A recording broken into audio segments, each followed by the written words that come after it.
Welcome to our guide on how to delete a post on X, formerly known as Twitter.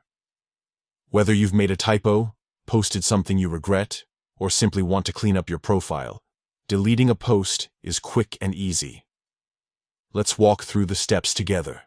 First, open the X app on your smartphone or tablet. Once you're in, tap on your profile picture located in the top left corner of the screen. This will open a menu. Select Profile to access your personal posts. Now, scroll through your profile to find the specific post you want to delete. Once you've located it, look for the three dots icon in the top right corner of that post. Tap on it to reveal a drop-down menu with various options. From the menu, select Delete Post. A confirmation prompt will appear asking if you're sure about deleting the post.